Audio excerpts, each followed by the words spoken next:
Everyone, और एक और नए वीडियो में और एक और बहुत इंपॉर्टेंट वीडियो। इस वीडियो में आपको बताने वाला हूँ आपका सबसे मेजर डाउट कि रैंक कार्ड कब आएगा, उसके बाद में कि आपका ऑल इंडिया रैंक और कैटेगरी रैंक किस रैंक से आपको सीट अलॉटमेंट मिलेगा और क्या कट ऑफ पे इससे फ़र्क पड़ेगा, और आपका अगर लो कट ऑफ है तो आपको कहाँ अप्लाई करना चाहिए जिससे आपको कहीं ना कहीं सीट मिल जाए। और फर्स्ट ऑफ ऑल कॉन्ग्रेचुलेशन उन स्टूडेंट को जिनको कि CUET के अंदर जिनका भी जो मेरिट लिस्ट निकला है उनका नाम आया है, वो भी मैं आपको आगे बताने वाला हूँ। तो वीडियो को लास्ट तक देखना। जैसे कि मैंने आपको बताया था चैनल पर मैं आपको CUET का भी बताता हूँ, ICAR का भी बताता हूँ और डायरेक्ट एडमिशन जहाँ भी होगा वो सब कुछ बताता हूँ।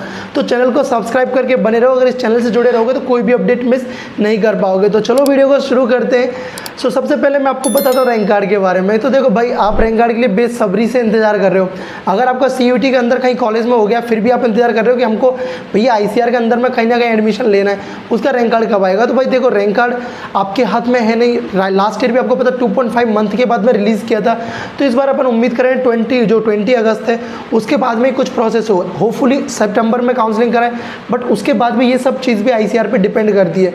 बट इतना उम्मीद कर सकते हैं कि इस बार अगर लास्ट ईयर अक्टूबर में उन्होंने स्टार्ट किया तो इस बार वो सितंबर में स्टार्ट करते, वरना उनको कोई प्रॉब्लम नहीं है। वो अक्टूबर में भी स्टार्ट करके लास्ट ईयर वाला ही जैसे लास्ट ईयर सेशन हुआ था उसी तरह से रिलेटेड आपको समझ आया। अब आपके दिमाग में कि भैया ऑल इंडिया रैंक हुआ और कैटेगरी रैंक क्या। तो देखो, जब ICAR का आपका जैसे ही आप जब रजिस्ट्रेशन करोगे आगे में, वो तो मैं भी बता दूंगा, टेंशन मत लो आगे क्या करना है। अगर आपको देखना है कैसे चीज़ें प्रोसेस होती हैं तो आप मेरा लास्ट ईयर का पूरा वीडियो जाके देख सकते हो। 2023 का पूरा काउंसलिंग की स्टार्टिंग प्रिपरेशन से लेके काउंसलिंग जब तक कॉलेज नहीं मिला सब वीडियो डला हुआ है। 22 का भी डला हुआ है, 21 का भी डला हुआ है। तीनों साल का आपका जाके वीडियो उस पर चेक कर सकते हो, ठीक है ना। सो ऑल इंडिया रैंक और कैटेगरी रैंक, तो आप जब ICAR का रैंक कार्ड आएगा तो उसमें दोनों रैंक मेंशन होगा। अगर आप जनरल कैटेगरी से हो तो आपका एक ही रैंक वही है, आपका ऑल इंडिया रैंक वही है, आपका कैटेगरी रैंक, क्योंकि जनरल में तो एक ही बंदा है, ठीक है ना। जनरल का आपका वही होगा। अगर आप OBC NCL EWS SC ST तो आपका कैटेगरी रैंक भी होगा। अब बोलो भैया OBC और EWS वालों को कहाँ रिजर्वेशन, भाई आपका डीम्ड यूनिवर्सिटी और सेंट्रल यूनिवर्सिटीज़ में रिजर्वेशन है। अगर आपको रिजर्वेशन का फायदा लेना है तो वो डीम्ड और सेंट्रल में ले सकते हो। तो इस चीज़ का काउंसलिंग में ध्यान देना होता है, तभी जाके आपको चॉइस फिलिंग करना होता है जिससे कि आपके चांसेस ज़्यादा हो एज़ कम्पेयर टू अदर बंदे के। वो कुछ भी पुट कर रहा है और आप ये थोड़ा लॉजिकली रिजर्वेशन को देख के, सीट मैट्रिक्स को देख के, सब कुछ को देख के अगर आप फिल करते तो आपके ज़्यादा चांसेस होते हैं। और बात करूँ SC ST तो भाई आपका हर जगह रिजर्वेशन है।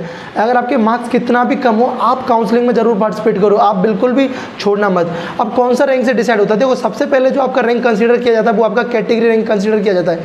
किन के लिए, जहाँ रिजर्वेशन है।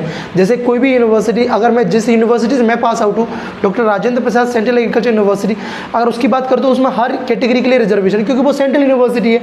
तो उसके लिए कोई एक बंदा अप्लाई कर रहा है कि जैसे कि दो राम और श्याम दोनों अप्लाई करते हैं, ठीक है ना।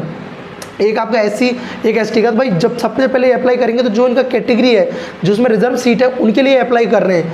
अगर उनमें उनको मिल जाता तो बहुत अच्छी बात है। तो इनका जब अगर उनमें मिलता है उनको रिजर्व कैटेगरी में, तो इनको लिखा क्या आएगा, इनका जो अप्लाइड कैटेगरी था वो भी था इस SC था, और इनको जो मिला है तो जो इसको अलॉटेड कैटेगरी वो भी SC से होगा। अगर इनको अप्लाई जैसे SC से किया और मिला अलॉटेड में जो SC है तो उनको दोनों यही से होगा। तो ये देखिए कंफ्यूज नहीं होना है। मतलब कुछ स्टूडेंट कब कंफ्यूज होंगे पता है, उनका जो अप्लाइड कैटेगरी तो SC रहेगा और SC का उनका जो कोटा वाला जो सीट था, जो रिजर्वेशन वाला सीट है वो फुल हो जाएगा पहले ही, तो उनको नाम मिल गया, उनको जनरल के थ्रू मिलेगा तो उसको वहाँ लिखेगा अलॉटेड कैटेगरी जनरल। तो वो उसको लेके बहुत परेशान रहेंगे कि जनरल क्यों शो कर रहा है, मैं तो SC कैटेगरी में बिलोंग करता हूँ। तो आई होप आपको ये चीज़ समझ आएगा और क्लियर हुआ होगा कि बहुत लोग इसको लेके परेशान रहते हैं। ICAR काउंसलिंग में भी हुआ, अदर जो काउंसलिंग होती है उनमें भी आपको ये देखने को मिलता है। तो ये जो चीज़ रहा। और मैं बताऊँ देखो, आपका कितना भी रैंक है SC ST वाले, तो जनरल कैटेगरी वालों का थोड़ा कट ऑफ हाई रहता है। बट ICAR के अंदर क्या रहता है कि अगर आप ठीक से काउंसलिंग करोगे, चॉइस फिलिंग करोगे तो आपको भी सीट मिल जाता है किसी ना किसी कोर्स के अंदर, ठीक है ना।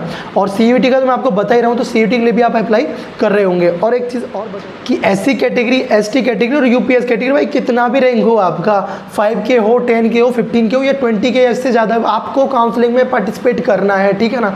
कोई ना कोई कोर्स आपको मिल जाएगा भाई, लास्ट तक मैं बोल रहा हूँ। और PCB वाला है, PCM वाला है तो आपके लिए बोनस है, ठीक है ना। ऐसे ऐसे कोर्सेज भी जिनका कट ऑफ बहुत कम जाता है इन कैटेगरी, क्योंकि भाई आपका सीट फिल ही नहीं हो पाती है, ठीक है ना। क्योंकि अगर SC का सीट बचा है तो उसको ST वाला ही ले सकता है, इनके बीच में इंटर कन्वर्जन होता है, ST का SC वाला, SC का ST वाला, ठीक है ना।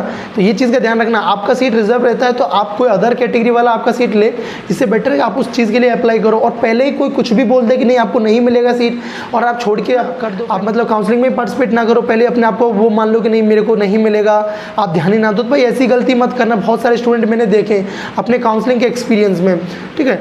सो आई होप आपको ये डाउट क्लियर होगा। सीट अलॉटमेंट आपका सबसे पहले होगा कैटेगरी रैंक से, देन उसके बाद में आपका जनरल रैंक कंसीडर किया जाता है, ऑल इंडिया रैंक। और जो मैं आपको कट ऑफ बताता हूँ वीडियोज़ में वो सब ऑल इंडिया रैंक का बताता हूँ। अगर स्पेशली मैं वीडियोज़ में बताता हूँ ना कि आपको 6000 तक आ रहा है, 7000 तक आ रहा है, तो आपको लास्ट तक चांस रहेंगे एग्रीकल्चर के लिए, जनरल OBC वाले के लिए, और जो आपका SC ST वाले भाई 15000 भी 16000 भी आता है, फिर भी आपके चांसेस रहते हैं एग्री और हॉर्टिकल्चर मिलने का। तो ये जो मैं बता रहा हूँ जनरल रैंक बता रहा हूँ आपको, कैटेगरी रैंक नहीं बताता हूँ, तो इस चीज़ को जरूर ध्यान देना। और देखो अच्छे से काउंसलिंग करोगे, चॉइस फिलिंग करोगे तो आपको मिलेगा। जैसे मैंने भी बताया था मेरे स्टूडेंट को जो मेरे काउंसलिंग में बोले राजीव गांधी के लिए अप्लाई करो, भाई उनमें से 3 से 4 स्टूडेंट को मिला, 250 मार्क्स पर उनको कॉलेज मिल गया। देखो हाँ 250 मार्क्स में कॉलेज मिल गया। CUSB के लिए तो उसका तो ड्रास्टिकली चेंज हुआ, उसको कुछ नहीं बोल सकते, अप्लाई किए वो लकी थे जिनको कॉलेज उसमें अलॉट हुआ। उसके अलावा भी देखो मैंने इतना सारी यूनिवर्सिटीज़ के लिए बताया, उनको लिंक प्रोवाइड करता हूँ, उनको गाइड करता हूँ, उनको बताता हूँ कि आप यहाँ अप्लाई करो, जिससे कि उनको एक कॉलेज मिले, अदर के कंपेरिजन में उसको एक आगे एक एज मिले, ठीक है ना। सो आप अच्छे से चॉइस फिलिंग करना जिससे आप ICAR की काउंसलिंग में भी मिस नहीं कर पाओ, क्योंकि मैं जो अपनी काउंसलिंग जो मेंटरशिप प्रोग्राम है उसके अंदर CUT के लिए तो गाइड करता हूँ, ICAR के लिए भी गाइड करता हूँ, जहाँ भी डायरेक्ट एडमिशन होगा उन सब के लिए भी बताता हूँ, और सेल्फ फाइनेंस सीट पे भी बताता हूँ जहाँ पे वो उसको भी मिस नहीं कर पाओ।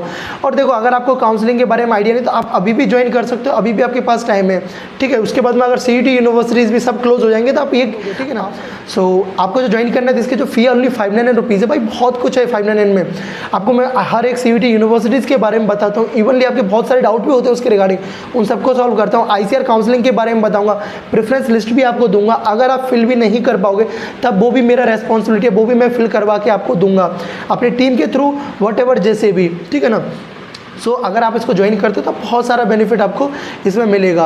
और आपके लिए मैं लास्ट तक आपकी हेल्प करने का रहूँगा, आपको गाइड करूँगा हर एक स्टेप पे, कॉलेज से लेके काउंसलिंग तक, जब तक आपको सीट नहीं मिल जाता, ठीक है ना। अगर आपका जो ICAR काउंसलिंग भी कंप्लीट हो जाता है उसके बाद में भी जहाँ डायरेक्ट एडमिशन होगा, स्पोर्ट काउंसलिंग भी होगा, उसके लिए भी मैं आपको हेल्प करूँगा। तो ज्वाइन करने के लिए यहाँ पे आपको QR कोड दिख रहा है, इसको स्कैन करें, इसको स्कैन करने के बाद व्हाट्सअप पर आप अपना नंबर, आपका जो भी स्क्रीनशॉट है वो मेरे व्हाट्सअप नंबर पर आपको सेंड करें। व्हाट्सअप नंबर भी आपको कहीं नीचे ही दिख रहा होगा। और फिर भी आपको कोई डाउट हो तो आप मेरे को व्हाट्सएप पे भी पूछ सकते हो, और आपका जो भी कमेंट सेक्शन उसमें पूछ सकते हो, मैं पूरा कोशिश करूँगा। थोड़ा सा बिजी शेड्यूल की वजह से अभी आपको मैं रिप्लाई नहीं कर पाया हूँ। और जो काउंसलिंग प्रोग्राम है इसके अंदर तो मैं हर एक कॉलेज के बारे में भी आपको बताता हूँ, उसके साथ साथ आपका गूगल मीट भी होता है, ऐसा कुछ ग्रुप भी होता है जिसके अंदर मैं आपको गाइड करता हूँ। उसके ग्रुप के अंदर हर एक नोटिफिकेशन को बताता हूँ जो भी कुछ आता है, क्योंकि हर कोई स्टूडेंट यूट्यूब पर वीडियो नहीं देख पाता है, इसलिए तो इसको ज्वाइन करेगा तो उसको इतना कुछ झमेले में नहीं पड़ने का जरूरत पड़ेगा, वो बस व्हाट्सएप पर कनेक्ट रहेगा तो वो सब कुछ इन्फॉर्मेशन ले पाएगा। और बाकी कोई डाउट रहेगा तो वो मुझे मैसेज करेगा, मैं उसका रिप्लाई भी करूंगा। और अगर वो इवनिंग के टाइम में कॉल करेगा तो मैं उसका पूरा कोशिश करूंगा कॉल बैक, मतलब कॉल पे बात करने का और कॉल बैक करने का भी। तो चलो इस वीडियो में इतना ही। आई होप आपको वीडियो अच्छा लगा हो। अगर वीडियो अच्छा लगा हो तो लाइक करते जाना, चैनल को सब्सक्राइब कर लेना, कोई भी डाउट हो तो कॉमेंट सेक्शन में पूछना। So thanks for watching, bye bye, take care and keep smiling and stay connected with us.